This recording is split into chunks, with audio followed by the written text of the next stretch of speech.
राम सेतु की उम्र जांचने के लिए एक जाबड़ प्रोजेक्ट लॉन्च किया जा रहा है। इसका नाम है अंडर वाटर रिसर्च प्रोजेक्ट, यानी जांच करने वाले पानी के अंदर उतरकर पुल की उम्र नाप लेंगे।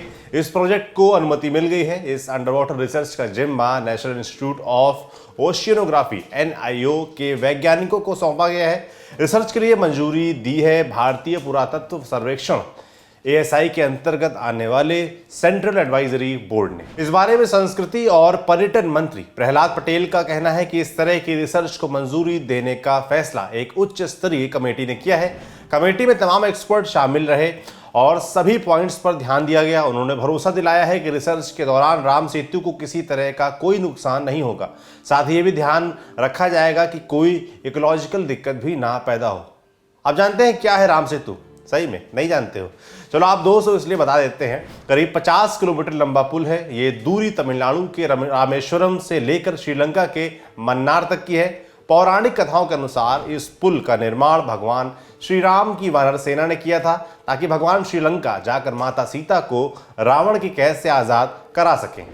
कैसे बना राम सेतु? अब इसकी एक मान्यता तो भगवान राम से ही जुड़ी हुई है कि वानर सेना ने नल नील की अगुवाई में पुल बनाया था, लेकिन 2020 में ही वर्ल्ड रिसोर्सेज इंस्टीट्यूट के साइंटिस्ट राज भगत पलानीचामी ने GIS और रिमोट सेंसिंग से भी ये पता लगाने की कोशिश की कि पुल प्राकृतिक तरीके से बना है या मानव निर्मित है। राज भगत कहते हैं कि आमतौर पर लोगों को राम सेतु ब्रिज की सैटेलाइट तस्वीर देखकर धोखा होता है कि रामेश्वरम और मन्नार आइलैंड के बीच स्थित टोम्बोलो सेक्शन मानव निर्मित है, लेकिन यहाँ एक पेंच है। असल में इस बीच का एक हिस्सा ऐसा भी है जहाँ बंगाल की खाड़ी और अरब सागर की लहरें पहुँचती ही नहीं हैं। यहाँ पर भारत के दक्षिण पूर्व में स्थित पाल्क की खाड़ी और मन्नार की खाड़ी की लहरें रेत के टीलों और मूंगों के द्वीपों का निर्माण करते और बिगाड़ते हैं। ये जगह बाकी समुद्री इलाके से छिछली है।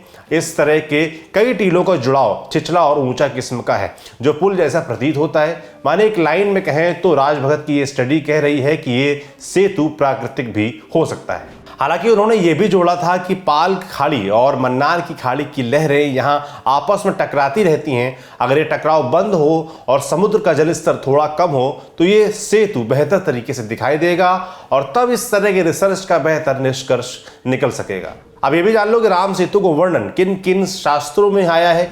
वाल्मीकि रामायण में लिखा गया है कि इस पुल को बनाने के लिए हाई टेक्नोलॉजी का इस्तेमाल किया गया। बंदर लोग मशीनों पर लाद कर पत्थर यहाँ तक लाए थे। 100 योजन लंबा पुल था। एक योजन को 13 से 15 किलोमीटर का बताया जाता है। उस हिसाब से 100 योजन का अंदाजा लगा लो। वाल्मीकि रामायण में ही लिखा है कि इतनी लंबाई तक कुछ बंदर रस्सी पकड़ के खड़े थे ताकि पुल एकदम सीधा हो। वाल्मीकि रामायण में इस पुल का नाम नल सेतु था। इसके अलावा कालिदास के रघुवंश में, स्कंद पुराण, विष्णु पुराण, अग्नि पुराण और ब्रह्म पुराण में भी इसके ऊपर किस्से कहानियां मिलते हैं। अच्छा, एक बात और, अब थोड़ा सा नए वाले पुराने इतिहास में चलते हैं। 2007 में उस समय की UPA सरकार सेतु समुद्रम शिपिंग कैनाल प्रोजेक्ट पास करने के चक्कर में थी। इस प्रोजेक्ट में इसी पुल वाली जगह पर तकरीबन 83 किलोमीटर खुदाई होनी थी, वो भी समुद्र के अंदर, भारत से श्रीलंका के बीच डायरेक्ट रूट बनाने के लिए। उस वक्त BJP ने इस प्रोजेक्ट का विरोध किया था। मामला सुप्रीम कोर्ट चला गया। 2008 में तत्कालीन UPA सरकार ने कोर्ट में कहा था कि वहां कोई पुल नहीं है, ये स्ट्रक्चर किसी इंसान ने नहीं बनाया, किसी सुपर पावर ने बनाया होगा और खुद ही नष्ट कर दिया। इसी वजह से सदियों तक इसके बारे में कोई बात नहीं हुई, ना कोई सबूत है। यह भी जल्दी में पूज्य हो गया है। 2016 में सुप्रीम कोर्ट में इसी मसले पर सुनवाई चल रही थी तो कांग्रेस के कपिल सिब्बल ने कहा था कि राम सेतु कोई कल्पना है। बड़ा बवाल हुआ था इस पर। तब सरकार दूसरी थी, अब सरकार दूसरी है। खैर, ये साइंटिस्ट लोग भले किस्म के पढ़े लिखे लोग होते हैं, इनको करने दो अपना काम। पानी वानी में जाकर कुछ तो पता लगाएंगे ही। पता लग गया तो बहुत पुरानी डिबेट सेटल होगी। आपके लिए जानकारी लाए थे हमारे साथी अभिषेक। कुछ अपडेट्स और आते हैं इस मामले में तो हम आप तक पहुंचाएंगे। आप देखते रहिए दी लल्लन टॉक।